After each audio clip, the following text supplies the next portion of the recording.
Baiklah, nama saya Gertrud Noveriatus, NIM 191041685, kelas A1, mata kuliah Manajemen Operasi dengan dosen Pak Adi Mursalin SEMM.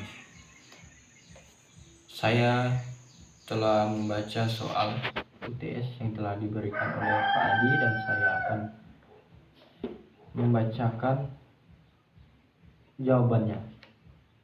Yang pertama adalah pengertian manajemen operasional.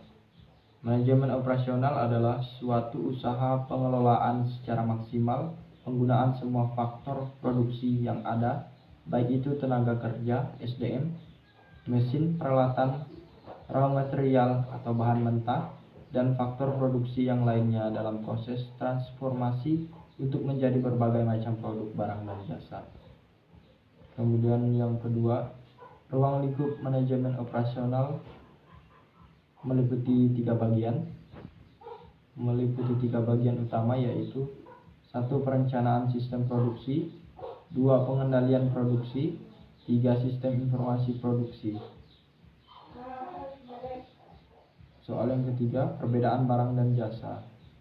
Perbedaan barang dan jasa antara lain adalah yang pertama, barang terdiri yaitu dengan ciri-ciri: pertama, produk memiliki wujud; kedua, produk dapat dimiliki, dijual kembali; produk dapat disimpan dan dipegang; produk dapat diangkut; produk dan konsumsi terpisah; mutu dan dapat diukur dengan mudah; otomisasi mudah; produk menghasilkan penerimaan.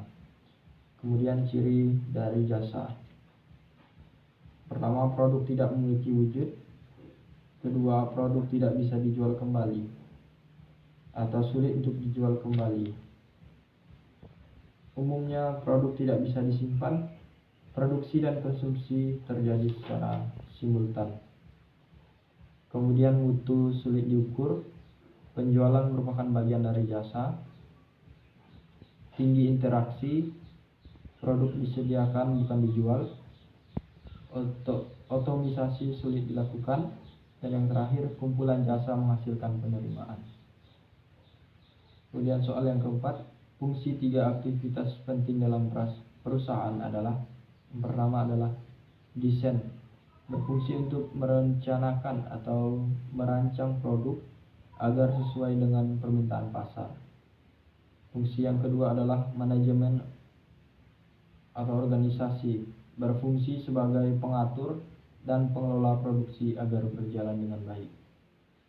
Kemudian fungsi ketiga aktivitas penting dalam perusahaan adalah improvisasi, yaitu aktivitas suatu perusahaan yang berfungsi sebagai memodifikasi model usaha atau mengambil tindakan baru agar produksi bisa berjalan secara efektif dan efisien. Kemudian soal yang kelima, 10 keputusan manajemen operasi yang penting. 1.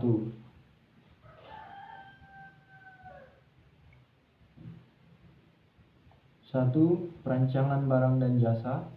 2. Kualitas. 3. Perancangan proses dan kapasitas. 4. Pemilihan lokasi. 5. Perancangan tata letak. 6. Sumber daya manusia dan rancangan pekerjaan. 7. Manajemen rantai pasokan. 8. Persediaan. 9. Penjadwalan. 10. Pemeliharaan. Soal yang keenam, mengapa kita perlu belajar riset operasi? Perlunya kita belajar riset operasi karena ilmu ini berguna untuk mengambil keputusan dari berbagai sumber daya yang ada, sehingga dapat melakukan tindakan terbaik dalam kegiatan kerja di bidang ekonomi, industri, bisnis, dan manajemen. Nomor 7, cara mencapai keunggulan pesaing melalui operasi adalah: yang pertama adalah bersaing pada pembedaan, yaitu menciptakan kekhasan atau keunikan produk barang dan jasa yang ditawarkan. Kemudian yang kedua, bersaing pada biaya. Bersaing pada biaya rendah, yaitu dengan cara menggunakan fasilitas secara efektif, namun bukan berarti menurunkan harga barang dan jasa yang dihasilkan.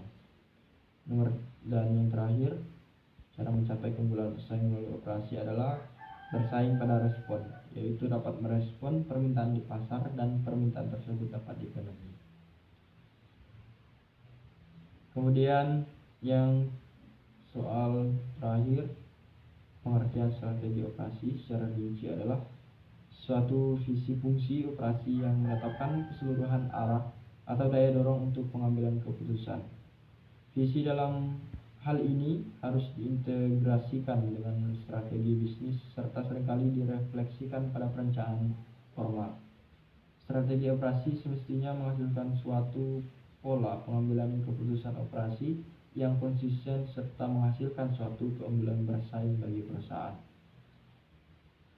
Strategi operasi adalah penjabaran dari strategi bisnis atau korporasi. Dengan begitu, strategi operasi akan memberikan arah untuk mengambil keputusan hubungan antara strategi bisnis atau korporasi dan strategi operasi.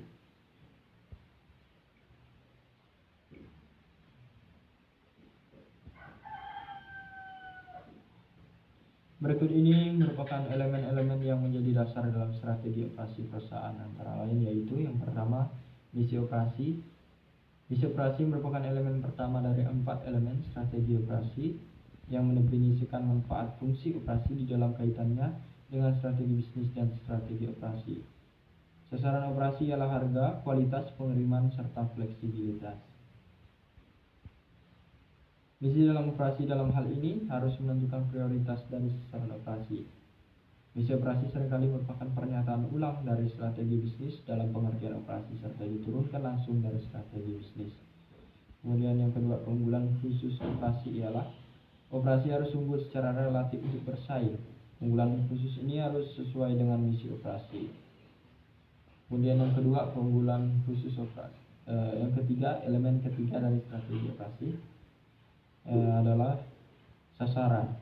Di dalam operasi harus dinyatakan dalam bentuk kuantitatif yang spesifik serta dalam bentuk yang bisa diukur. Sasaran ini diharapkan bisa dicapai dalam jangka waktu yang singkat ataupun dalam jangka waktu yang panjang. Dan yang terakhir adalah kebijakan operasi, yaitu menerangkan bagaimana sasaran operasi akan dicapai. Dalam hal ini, kebijakan operasi harus dikembangkan untuk setiap kategori keputusan, proses, kapasitas, persediaan, dan kualitas. Ini merupakan jawaban dari soal-soal yang ditulis. Kemudian saya telah membaca video yang telah diberikan oleh Pak Adi. Saya telah mendengar video yang diberikan oleh Pak Adi dan saya akan menjawab beberapa soal yang diberikannya.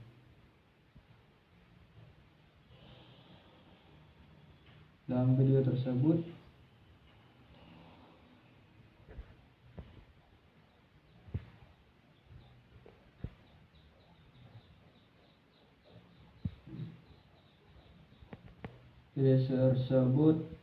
berjudul Supply Chain Strategi.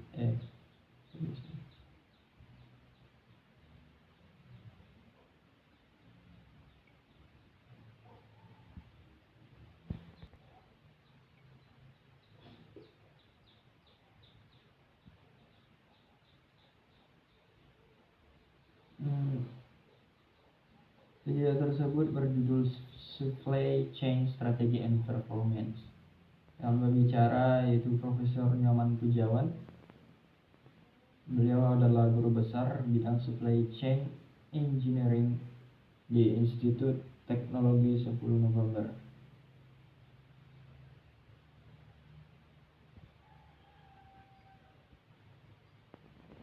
Kemudian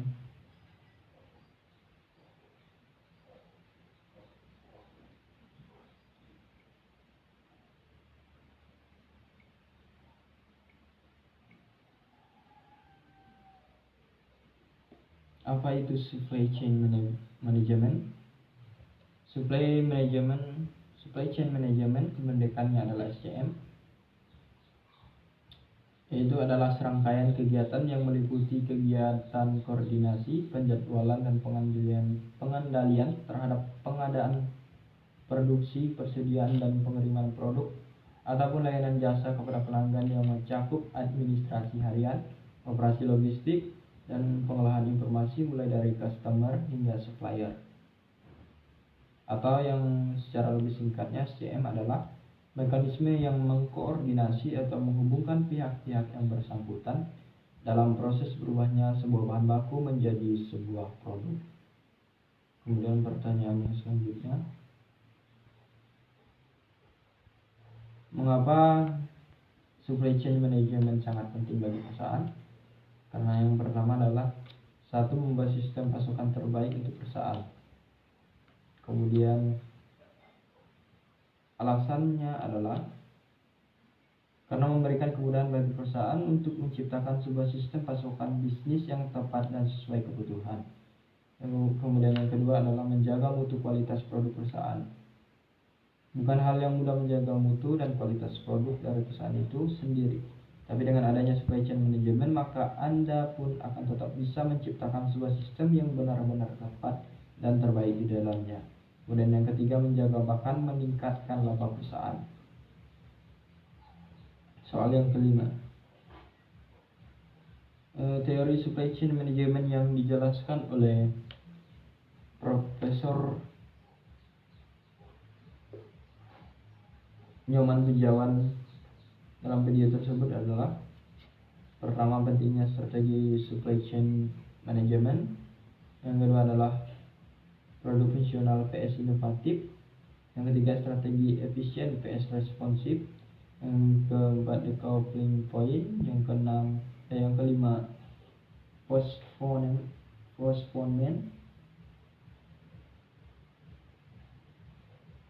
Kemudian soal yang keenam, apa-apa yang Anda dapat pelajari dan Anda dapat dari menonton video tersebut di atas. Pada masa sekarang banyak diciptakan berbagai macam barang, mulai dari barang elektronik sampai barang lainnya yang kita butuhkan dalam kehidupan. Kita sebagai konsumen perlu mengetahui bagaimana barang yang kita gunakan bisa berada di tangan kita sekarang. Sebab itu, kita bisa mengerti kalau barang tersebut akan membawa dampak baik atau tidak dalam kehidupan. Maka dari itu hadir sebuah sistem yang bernama supply chain management yang mampu memberitahu kita tentang rangkaian produksi mulai dari barang yang masih mentah sampai barang yang siap kita gunakan atau kita pakai dalam kehidupan kita.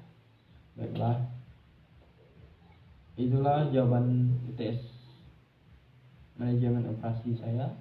Sekian dan terima kasih.